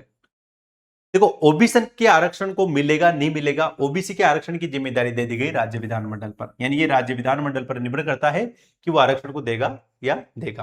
कोई राज्य इस आरक्षण को क्या कर सकता है, बढ़ा भी सकता है। मध्य प्रदेश पहला राज्य था जिसने महिलाओं को 50% आरक्षण दिया, और राजस्थान ने भी इसको बढ़ा करके कितना कर दिया, 50% कर दिया। एसटी एसटी तथा महिलाओं को दिए गए आरक्षण से सामाजिक व आर्थिक न्याय प्राप्त होता है, ये तो कोई दिक्कत वाली बात की। अरुणाचल प्रदेश में एसटी आरक्षण लागू नहीं होता है। क्यों लागू नहीं होता है, क्योंकि वहां की एससी की पॉपुलेशन वहां पर है ही नहीं, जनसंख्या है ही नहीं, इसलिए वहां पर रिजर्वेशन लागू नहीं होता है। दूसरी बात ये चक्रानुक्रम में होता है, यानी ये पलट पलट के रिजर्वेशन दिया जाता है, एक बार इसको मिल गया, एक बार इसकी आ गई सीट, इसके बाद आ गई, तो चक्रानुक्रम पद्धति में ये क्या मिलता है, रिजर्वेशन मिलता है। तो ये 243D के बारे में बात हो गई। अब आता है 243E। मैंने आप लोगों से कहा था ई का संबंध किससे है, कार्यकाल से। संस्थाओं का कार्यकाल, इसके अनुसार सभी संस्थाओं का कार्यकाल क्या होता है, 5 साल का होता है। और निर्धारित कार्यकाल से पूरे यदि स्थान रिक्त हो जाए तो नए चुनाव 6 माह में करवाने आवश्यक है। यानी कार्यकाल 5 साल होता है, लेकिन मान लो 5 साल से पहले ही पद खाली हो जाए तो जो चुनाव है वो 6 महीने के भीतर भीतर करवाने होते हैं। और पुनः चुनाव शेष अवधि के लिए होते हैं, पूरी अवधि के लिए नहीं होते। जैसे मान लो पंचायत का कार्यकाल 5 साल का था, 2 साल पहले ही किसी सरपंच साहब का निधन हो गया, दोबारा जब चुनाव होंगे तो 3 साल की अवधि के लिए होंगे, ठीक है, पूरी 5 साल की अवधि के लिए नहीं होंगे। और दूसरी बात, चुनाव शेष अवधि के लिए होंगे। उसके बाद में 243 में स्पष्ट उल्लेखित है कि इन संस्थाओं की ये 5 वर्ष की अवधि इनकी पहली बैठक से गिनी जाती है, यानी जो ये अवधि 5 साल की बैठक जाएगी, प्रथम बैठक से गिनी जाएगी। इनकी अवधि पहली बैठक से 5 साल के लिए होगी। ये बात हो गई किसके संबंध में, कार्यकाल के संबंध में बात हो गई। दूसरी योग्यता, तो उम्मीदवार के लिए कम से कम आयु 21 वर्ष है। एक योग्यता लिखी हुई है, न्यूनतम आयु 21 वर्ष है। बाकी की योग्यताओं का निर्धारण राज्य विधानमंडल के ऊपर छोड़ दिया है कि विधानमंडल सोचेगा, करेगा इसके संबंध में, लेकिन न्यूनतम आयु 21 साल होनी चाहिए। अब जैसे राजस्थान में आपको पता होगा कि 27 नवंबर 1995 के बाद यदि किसी 2 से अधिक संतान है तो संतान नहीं होनी चाहिए, अगर है तो वो इसके लिए एलिजिबल नहीं है। लेकिन अभी हाल फिलहाल में 2 से अधिक संतानों की जो योग्यता है उसको भी क्या कर दिया, फ्री कर दिया। बीच बीच में सरकार को जोश भी आ गया था तो उन्होंने शैक्षणिक योग्यता भी स्थापित कर दी थी, तो शैक्षणिक योग्यता का निर्धारण कर दिया था, लेकिन 2019 में शैक्षणिक योग्यता का प्रावधान भी समाप्त कर दिया, यानी कोई जरूरत नहीं है पढ़े लिखे होने की, आप तो नॉर्मल रहो। 2 बच्चों वाली योग्यता समाप्त हो गई। घर में सुलभ शौचालय होना चाहिए, यानी घर में शौचालय वगैरह होना चाहिए। ये दोनों बात किसके संबंध में हो गई, कार्यकाल और योग्यता के संबंध में बात हो गई। अब देखो 243 में इन संस्थाओं को 29 कार्यों का प्रावधान किया गया है, और इन 29 कार्यों का उल्लेख कहां पर है, 11वीं अनुसूची में। अब आप लोग कमेंट करके बताओ कि वर्तमान में राजस्थान में पंचायती राज को कितने कार्य दिए हुए हैं, यानी 29 में से कितने कार्य पंचायती राज को दिए हुए हैं, इसके बारे में कमेंट करके बताएंगे। अब पंचायती राज में कैसे काम आते हैं, जैसे मान लो एक तो कृषि, पशुपालन, डेयरी उद्योग, कुक्कुट पालन से संबंधित आ गया, मत्स्य से संबंधित आ गया, उसके बाद खाद्य ग्रामोद्योग आ गया, ये तो चलो बात है। गरीबी उन्मूलन कार्यक्रम, ये भी किसका भाग है, ये इसके पंचायती राज के संबंध में आता है। सड़कें हो गए, पुल हो गई, फेरी हो गई, जलमार्ग हो गए, अन्य हो गई, इसमें आ गए। उसके बाद में है यहाँ पर बाजार और मेले, ये बहुत इंपॉर्टेंट है, ये आ गया। परिवार कल्याण इसका भाग है, सामाजिक कल्याण इसका भाग है, दुर्बल वर्गों के प्रावधान इसका भाग है, महिला और बाल विकास ये इसका भाग है। तो ये सारे जो टिक किए हैं इसको याद रख लेना। मोटा मोटा एक बार कम से कम इनको पढ़ करके जाना आप लोग, क्योंकि जैसे आप पढ़ोगे तो कम से कम आपके दिमाग में सेट हो जाएगा। वहां पर अगर कोई आए तो फिर आप आराम से उसको सोल्व कर सकते हो। तो ये 29 विषय यहां पर दिए गए। अब आ गया वित्त आयोग। देखो 243 आय में वित्त आयोग का उल्लेख है। तो वित्त आयोग क्या है? एक संवैधानिक संस्था है। इस संशोधन के लागू होने के 1 वर्ष के भीतर भीतर तथा इसके बाद प्रत्येक 5 वर्ष में राज्यपाल इस आयोग का गठन करेगा। तो गठन कौन करेगा? राज्यपाल। कब करेगा? प्रत्येक 5 वर्ष में गठन करेगा। आयोग की सदस्य संख्या संविधान में उल्लेखित नहीं है। सदस्य संख्या का निर्धारण कौन करता है? राज्यपाल करता है कि कितने सदस्य होंगे। आय के अनुसार ये राज्य वित्त आयोग क्या क्या करेगा? तो पहली बात, संचित निधि से हिस्सेदारी की अनुशंसा करेगा। यानी कि जो संचित निधि है राज्य की, उससे कितनी इनकी हिस्सेदारी मिलनी चाहिए उसकी अनुशंसा कौन करेगा? राज्य वित्त आयोग करेगा। पंचायतों को जो अनुदान मिलता है वो कितना मिलना चाहिए उसकी अनुशंसा करेगा। वित्तीय सशक्तिकरण के सुझाव देगा कि पंचायतों को वित्तीय रूप से सशक्त करने के लिए कौन कौन सी चीजें अपनानी चाहिए। और राज्यपाल के द्वारा सौंपे जाने वाले अन्य कार्य करेगा। और यही काम 243 बाई के तहत नगर पालिका के संबंध में करता है। अब तक राजस्थान में 7 वित्त आयोग का गठन हो चुका है। हालांकि इसके संबंध में टॉपिक अलग है, लेकिन थोड़ा सा याद रखना। पहले वित्त आयोग के अध्यक्ष कौन थे? तो केसी गोयल जो थे पहले वित्त आयोग के अध्यक्ष थे। दूसरे कौन थे? हीरा लाल देवपरा। तीसरे थे माणिक चंद सुराणा। चौथे थे बीडी कल्ला। पांचवी ज्योति किरण, प्रद्युमन सिंह। और वर्तमान में कौन है? अरुण चतुर्वेदी। तो वर्तमान में वित्त आयोग 7वां वित्त आयोग चल रहा है। उसके अध्यक्ष कौन है? अरुण चतुर्वेदी। ये याद रखना। अब आप लोग बताओ कि राजस्थान राज्य वित्त आयोग का गठन कब हुआ? इसके बारे में कमेंट करके आप लोग जरूर बताएंगे। और इसने कार्य करना कब से प्रारंभ किया इसके बारे में आप लोग बता देना। चुनाव आयोग आ गया। तो एक सदस्य आयोग है, इसमें एक ही सदस्य है। नाम आयोग है लेकिन सदस्य एक ही है। और उसका पद का नाम क्या है? राज्य निर्वाचन आयुक्त। यानी वो क्या होता है? राज्य निर्वाचन आयुक्त होता है। इसकी योग्यता क्या होगी? सेवा शर्तें क्या होगी? इसके बारे में संविधान में कुछ भी लिखा हुआ नहीं है। इसका निर्धारण कौन करता है? राज्यपाल इनकी सेवा शर्तों का निर्धारण करते हैं। अब आप कहोगे कि बनाएंगे किसको? तो जो आईएएस अधिकारी होता है, जो कम से कम सचिव स्तर का हो, उसको बनाया जाता है। इसके संबंध में कोई भी कॉलेजियम काम नहीं करता। मंत्री परिषद जो है उसकी सलाह पर राज्यपाल क्या करता है? इसको नियुक्त करता है। कार्यकाल क्या होता है? तो 5 वर्ष और 65 वर्ष की आयु जो भी पहले हो, इनका क्या होता है? कार्यकाल होता है। हटाने की विधि कैसी होती है?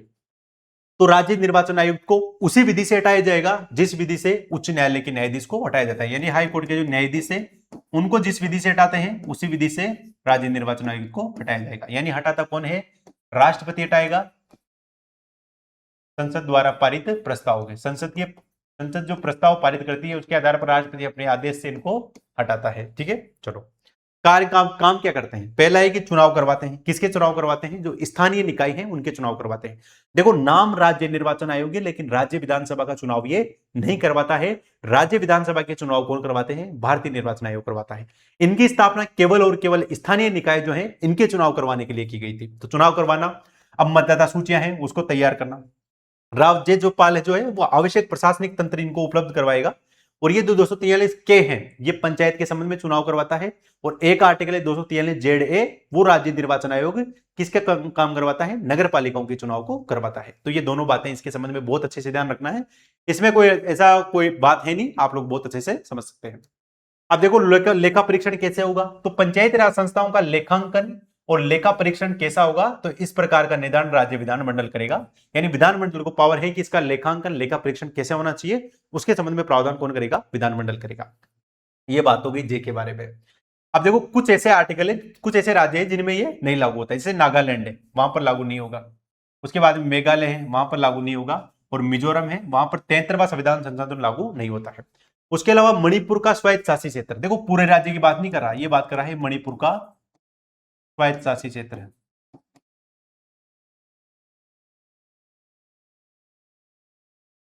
मणिपुर का स्वायत्त शासी क्षेत्र वहां पर लागू नहीं होगा। उसके अलावा पश्चिम बंगाल का दार्जिलिंग,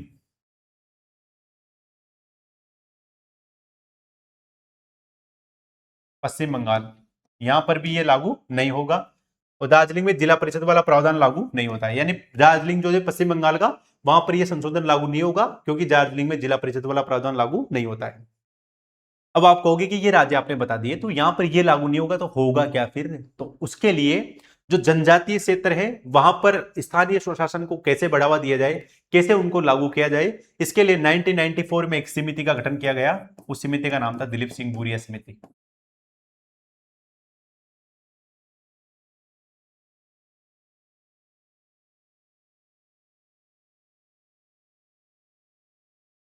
तो दिलीप सिंह बुरिया समिति की सिफारिश पर पहली बार जो है इसने दिलीप सिंह बुरिया समिति का गठन किया गया कि पंचायतों में जो अनुसूचित क्षेत्र है वहां पर 73 संविधान संशोधन के तहत चुनाव नहीं करवाए जाते हैं, तो फिर कैसे करवाए।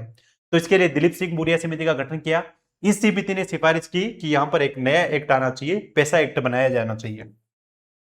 तो इस समिति की सिफारिश पर पैसा एक्ट लाया गया जो कि 24 दिसंबर 1996 को लागू हो गया। तो ये लागू कब हुआ था? पैसा एक्ट 24 दिसंबर 1996 को लागू हुआ। राजस्थान में कब लागू हुआ, तो इसके संबंध में आप लोग कमेंट करके बताएंगे कि ये राजस्थान में कब लागू हुआ। यानी पैसा एक्ट के संबंध में राजस्थान में कब आया? ये 1999 में आया था राजस्थान में। डेट आप लोग बताएंगे कि डेट कौन सी थी। ठीक है, 10 राज्य ऐसे हैं जहां पर ये कानून लागू है पैसा एक्ट। एक तो है आंध्र प्रदेश, छत्तीसगढ़, गुजरात, हिमाचल प्रदेश, मध्य प्रदेश, झारखंड, महाराष्ट्र, राजस्थान, उड़ीसा, तेलंगाना। और राजस्थान में कब लागू हुआ? 30 सितंबर 1999 को लागू हो गया था। ठीक है, तो ये बात हो गई पैसा एक्ट के संबंध में। इसका है panchayat extension to scheduled areas, ये इसकी फुल फॉर्म है, अनुसूचित क्षेत्रों में पंचायती राज का विस्तार 1996। समिति कौन सी है? दिलीप सिंह बुरिया समिति। 243 एन लिखा हुआ है कि संशोधन से पूर्व राज्यों के बनाए गए कानून 1 साल तक वैलिड रहेंगे। और राजस्थान ने अपने संबंध में कानून कब बनाया? 23 अप्रैल 1994 को राजस्थान का कानून लागू हुआ। यानी राजस्थान ने पंचायती राज से संबंधित जो कानून बना रखा है 1994 का, राजस्थान पंचायती राज अधिनियम 1994 कब लागू हुआ? 23 अप्रैल 1994 को। यानी जो 1 साल इसका पूरा होने वाला था उसके जस्ट एक दिन पहले ही राजस्थान ने क्या किया? लागू किया। 243 ओके तहत परिसीमन से संबंधित जो मामला है उसमें न्यायालय हस्तक्षेप नहीं करेगा। तो 243 के बारे में बात हो गई। तो ये बात हो गई किसके बारे में? ये राजस्थान की जो पंचायती राज है उसके बारे में बात हो गई। अब थोड़ा सा और इसके बारे में ध्यान रखना। पहले 1928 में बीकानेर रियासत में ग्राम पंचायतों के गठन हेतु कानून लाया गया। 1949 में राजस्थान में पंचायती राज विभाग की स्थापना की गई और इसकी पत्रिका कौन सी है? राजस्थान विकास। थोड़ा सा ये राजस्थान के बारे में स्पेशल बात कर रहा है कि राजस्थान में पंचायती राज को लेकर कैसा डेवलपमेंट हुआ। 1928 में बीकानेर पहली रियासत थी जिसने पंचायती राज के संबंध में कानून पारित किया। उसके बाद में जो पंचायती राज विभाग है उसकी स्थापना 1949 में हो गई। यह विभाग एक पत्रिका भी जारी करता है जिसका नाम है राजस्थान विभाग। 1953 में ही राजस्थान ने राजस्थान पंचायती राज अधिनियम बना लिया जो कि 1 जनवरी 1954 को लागू हुआ। 1959 में राजस्थान में बगदरी ग्राम पंचायत में उद्घाटन हो गए। ठीक है, ये विकास हो गया। राजस्थान में अब तक पंचायतों के 11 बार चुनाव करवाए जा चुके हैं। मैंने कहा था कि राज्य जो चुनाव आयोग है उसका गठन किया गया 1992 के बाद में। लेकिन पहले कैसे चुनाव हुए थे? तो इसके चुनाव जो थे वो पहली बार जो चुनाव हुआ था वो करवाया था पंचायत विभाग ने 1960 में। फिर उसके बाद में चुनाव विभाग ने करवाया 1965, 1978, 1981, 1988। और उसके बाद में 5 बार तो चुनाव किसने करवाया? फिर राज्य निर्वाचन आयोग हो गया। फिर 1995, 2000, 2005, 2010, 2015, 2020, यानी टोटल 11 बार चुनाव हुए। इसमें से 6 बार चुनाव किसने करवाए? राज्य निर्वाचन आयोग ने।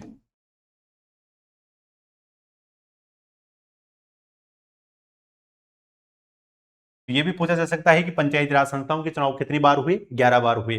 6 बार चुनाव किसने करवाए? राज्य निर्वाचन आयोग ने करवाए। उसके बाद में 4 बार किसने करवाए? चुनाव विभाग ने। और पहला किसने करवाया? पंचायत विभाग ने 1960 में। देखो आप अवधि देखो, पहला 1965 में हुआ चुनाव विभाग ने, फिर उसके बाद में वो 13 साल बाद 1978 में, फिर 3 साल बाद ही हो गया, फिर 7 साल बाद हुआ। यानी कोई फिक्स नहीं था। उसके लिए तो हमने 73वां संविधान संशोधन लेकर के आए थे ताकि इनको संवैधानिक दर्जा मिल सके।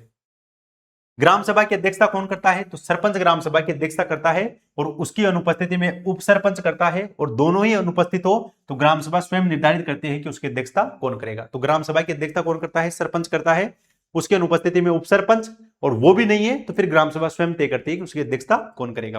ग्राम सभा की बैठक वर्ष में कम न्यूनतम 2 बैठक होनी चाहिए। देखो ग्राम सभा की न्यूनतम कितनी बैठक होनी चाहिए? 2 बैठक होना क्या है? अनिवार्य है। ये 73वें संविधान संशोधन के तहत प्रावधान था। लेकिन राजस्थान में 4 बैठक होती है। एक तो 26 जनवरी, 1 मई, 15 अगस्त, 2 अक्टूबर। इससे 15 दिन पहले और 15 दिन के बाद के बीच में ये बैठकें आयोजित की जाती हैं।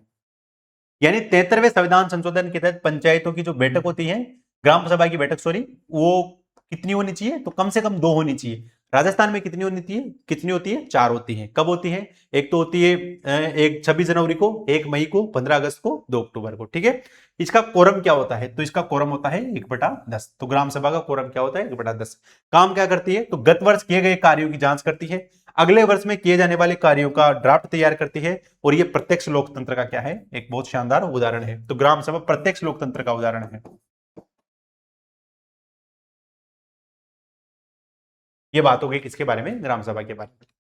अब देखो ग्राम पंचायत के बारे में ध्यान रखना थोड़ा सा।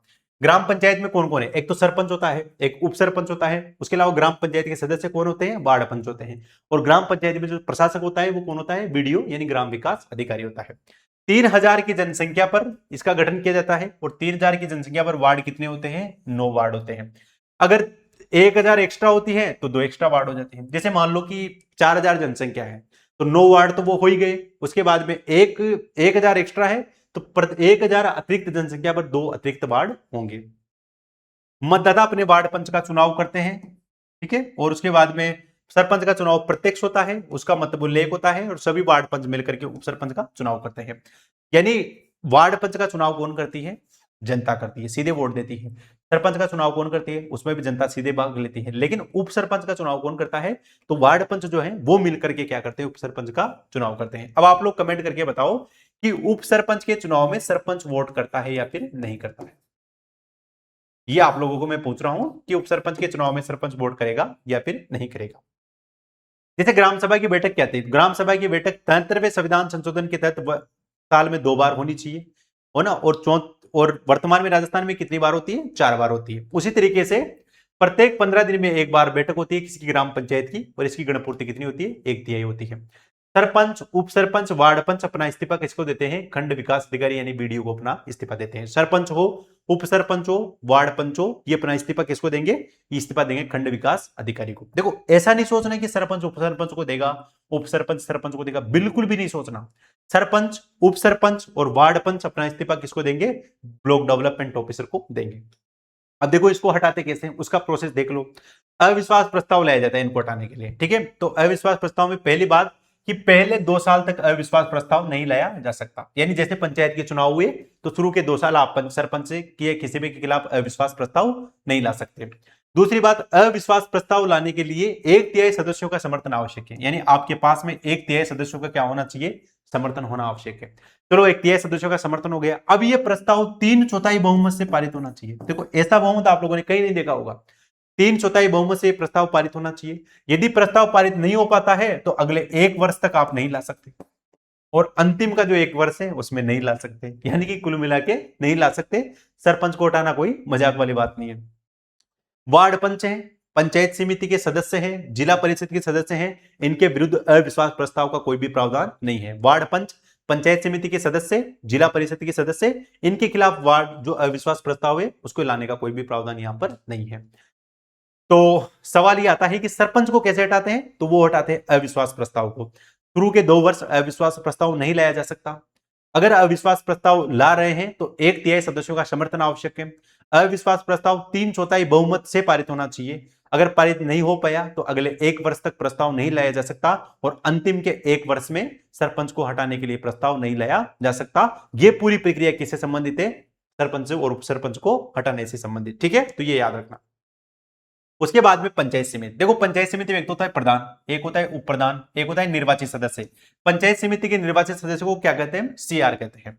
पदेन सदस्य भी होते हैं इसमें, तथा क्या होता है? बीडीओ होता है, यानी ब्लॉक डेवलपमेंट ऑफिसर होता है। 1 लाख की जनसंख्या पर इसका गठन होता है, और 1 लाख की जनसंख्या को हम डिवाइड करते हैं इसमें 15 भागों में। अगर प्रत्येक 15,000 अतिरिक्त दो अतिरिक्त भाग हो जाते हैं। जैसे मान लो जनसंख्या कितनी हो गई? 1,30,000 हो गई, तो 1 लाख की जनसंख्या पर 15 भाग तो फिक्स हो गई।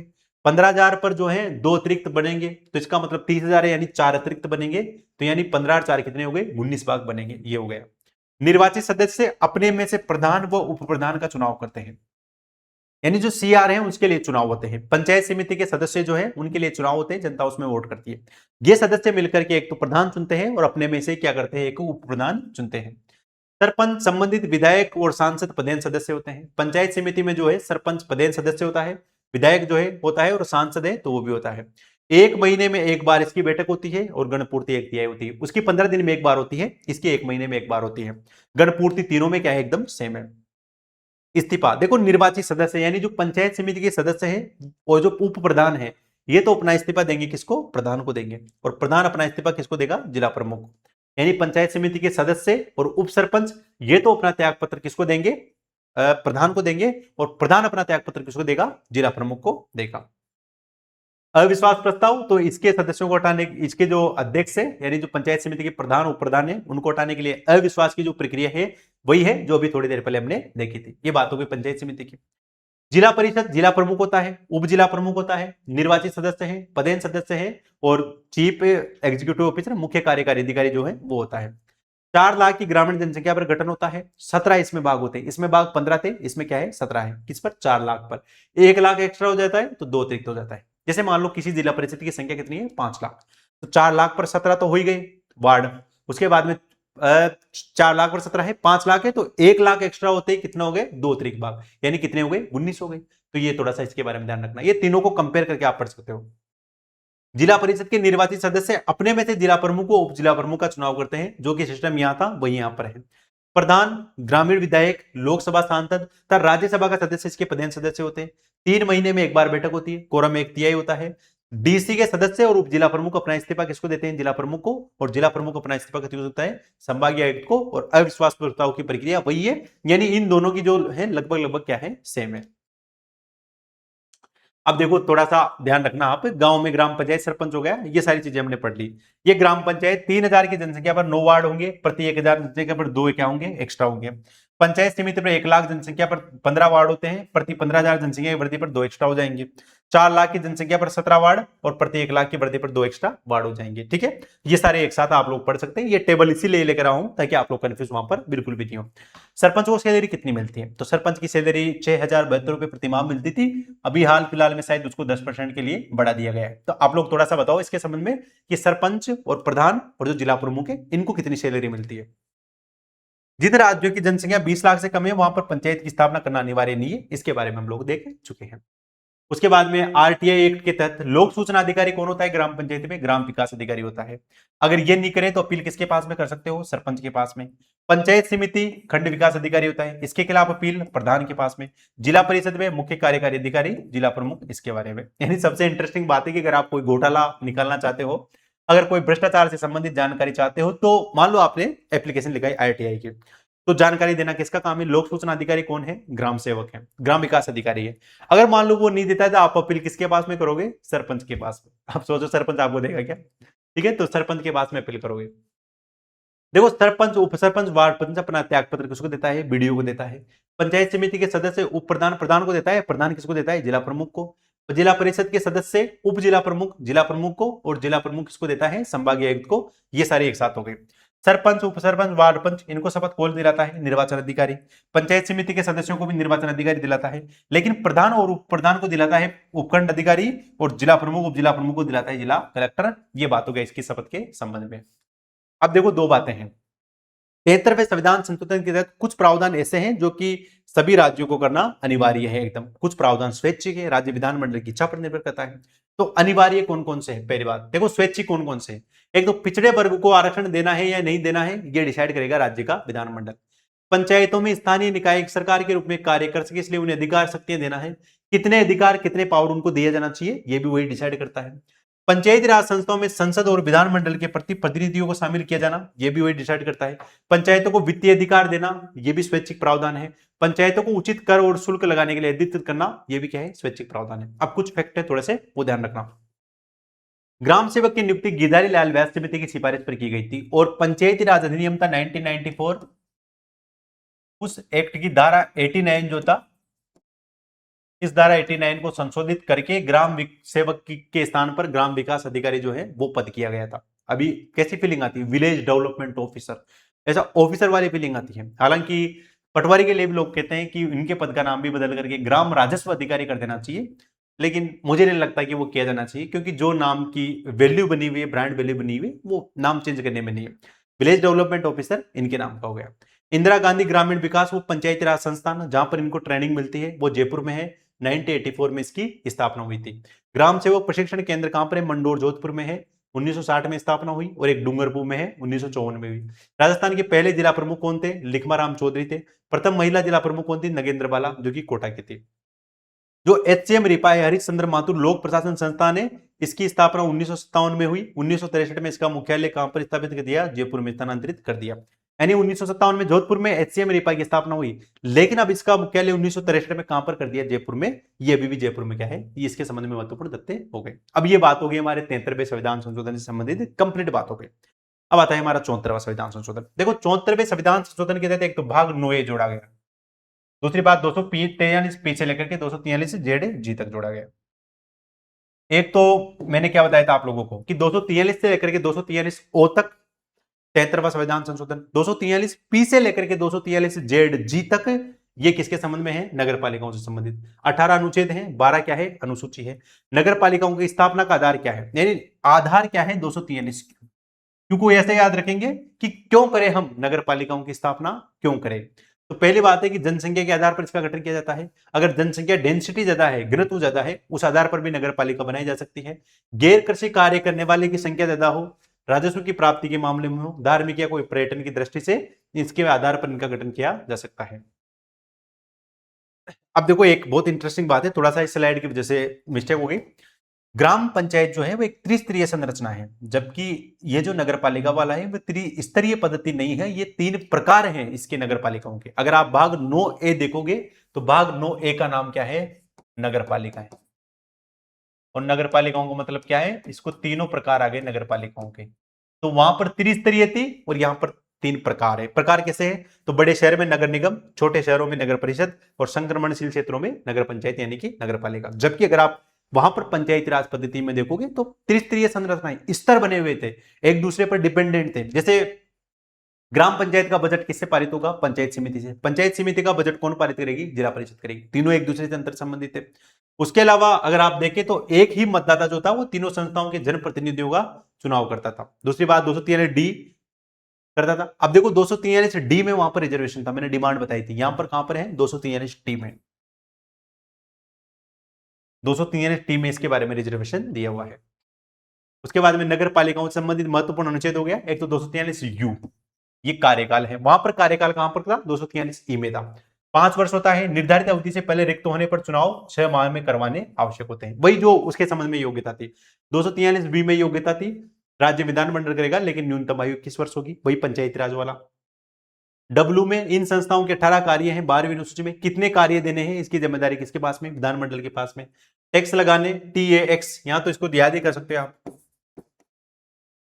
तो कर लगाने की शक्ति राज्य विधानमंडल कानून बनाकर कर लगाने की शक्ति दे सकती है। वित्त आयोग वाई में है, राज्य निर्वाचन आयोग 243 से जेड में है। ठीक है, तो लेखा और लेखा परीक्षण कैसे किया जाएगा, इसका निर्धारण कौन करेगा, राज्य का विधानमंडल करेगा। 74वां संविधान संशोधन संघ शासित प्रदेशों पर भी लागू होता है।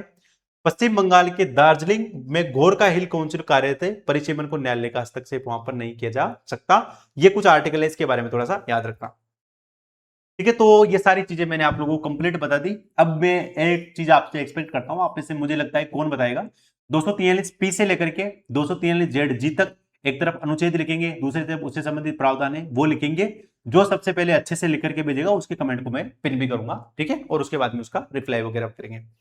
तो राजस्थान में नगर पालिका अधिनियम 1959 था, उसको समाप्त करके नया अधिनियम 2009 बना दिया। हालांकि इसके संबंध में लगातार इसमें संशोधन होता रहता है, तो इसमें वैसी वाली कोई बात वहां पर नहीं है। ठीक है, ये मनोनीत सदस्य थोड़ा सा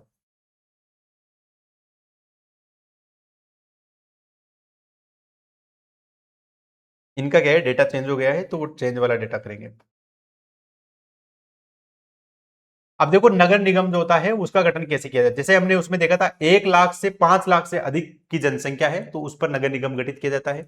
नगर निगम में पार्षद होते हैं, उप महापौर होता है, महापौर होता है, और उसके अलावा कौन होता है, नगर निगम आयुक्त होता है।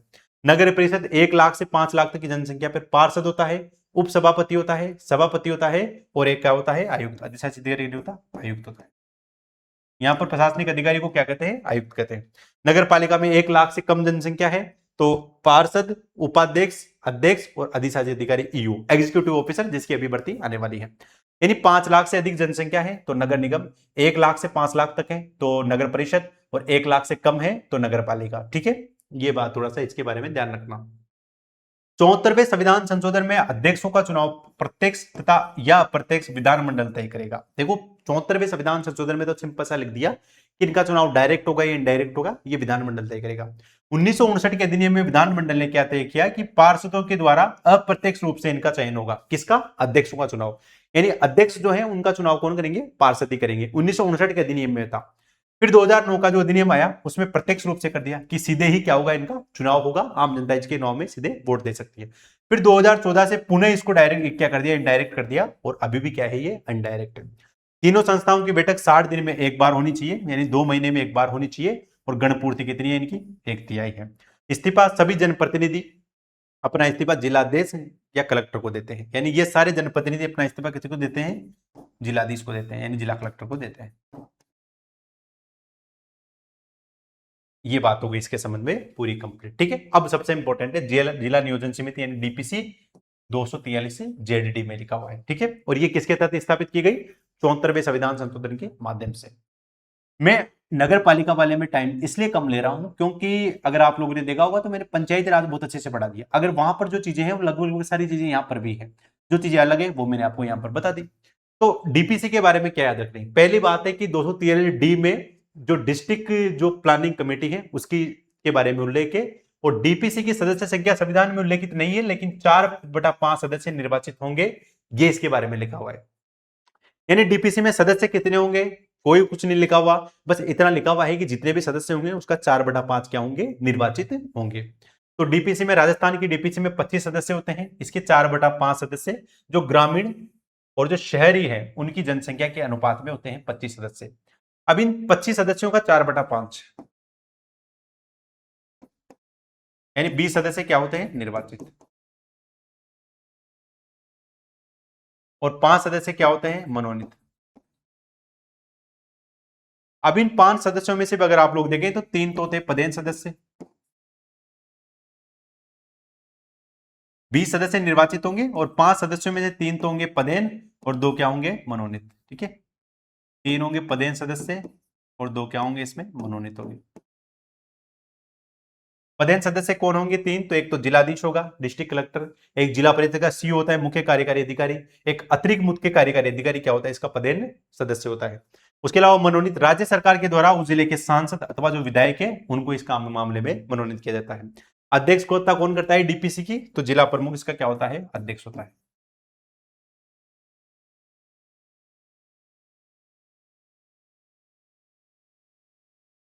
जिला प्रमुख इसका क्या होता है? अध्यक्ष होता है। इसका कार्य क्या है? तो डीपीसी जिला स्तर पर योजनाओं का निर्माण करती है और उसको राज्य सरकार को भेजती है। और डीपीसी एकमात्र ऐसी संस्था है जिसमें निर्वाचित, पदेन, मनोनीत तीनों प्रकार के सदस्य पाए जाते हैं, यानी होते हैं। ये बात होगी 243 डी की। 243 जेडी जिला आयोजना समिति के बारे में बात करती है। सदस्य संख्या क्या होगी? संविधान में लिखा हुआ नहीं है। क्या लिखा हुआ है कि इसके 4/5 सदस्य क्या होंगे? निर्वाचित होंगे। राजस्थान में कितने हैं? 25 सदस्य, यानी कि 20 सदस्य क्या होंगे? निर्वाचित होंगे।